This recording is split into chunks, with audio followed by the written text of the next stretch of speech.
Well, 10 years ago in Ferguson, Missouri, a young unarmed black teenager named Michael Brown was shot and killed by a white police officer. A grand jury decided not to indict the officer, and to this day, no one has been charged. On August 9th, 2014, Brown was walking home from a convenience store with a friend when he was stopped by a police officer. After a brief scuffle, Brown was shot 6 times, his hands raised in the air. His body lay on the ground for hours after. Brown's death was the catalyst for weeks of nationwide unrest and protests against racism and police brutality. Well, now a new CBS primetime special is taking a look back at the shooting and its aftermath. Here's a preview.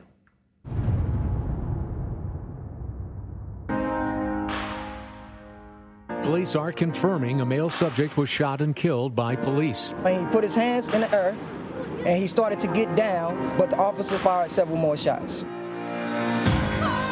Several thousand people have gathered here behind Captain Ron Johnson, the man who is in charge of trying to keep security.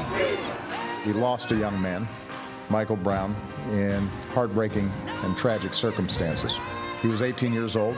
My name is Cedric the Entertainer.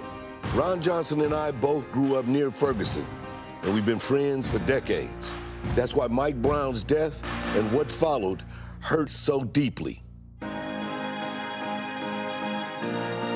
It's been 10 years, and this can't continue to be our truth.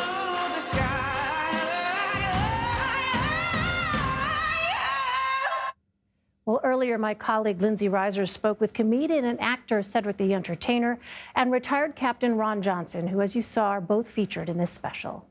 You were tasked with diffusing the violence in Ferguson in the aftermath of the shooting. So if you can take us back to August 2014, this is a community you know and love. What was going through your mind at the time?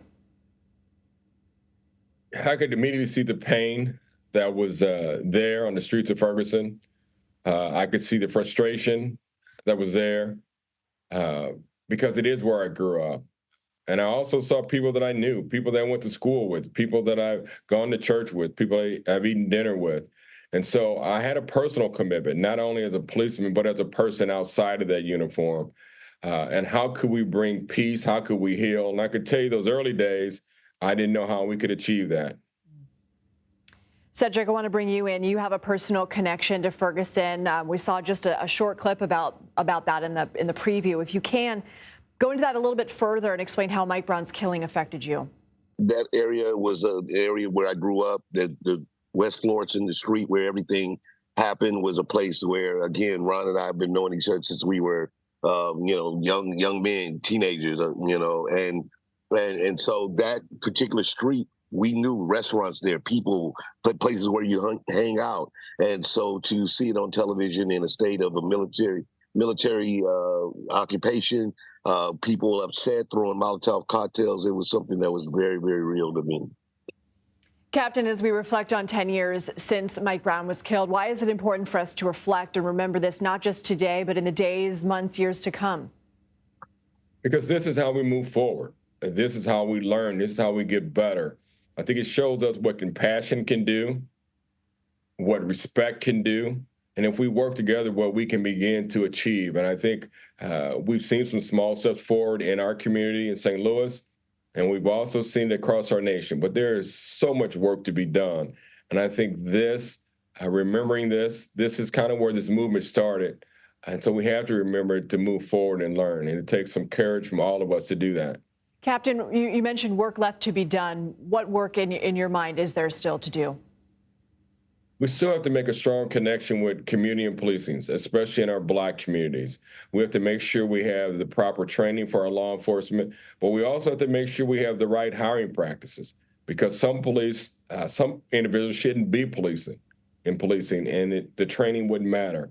And so to make sure that we pass laws, whether state laws or nationally, that reflect on hiring practices as well as training. Cedric, what do you hope people walk away with after watching this special?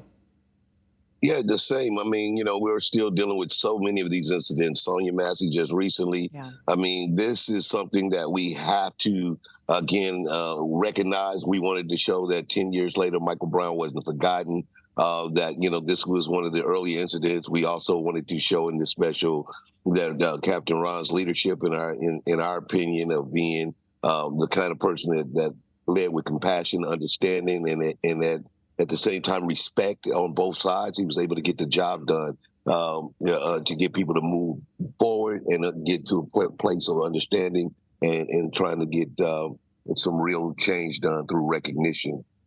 Captain Ron Johnson and Cedric the Entertainer, we both appreciate your time. Thanks for coming on. Thank you. The full documentary, 13 Days in Ferguson, airs at 10 p.m. Eastern Friday night on CBS television networks and Paramount Plus.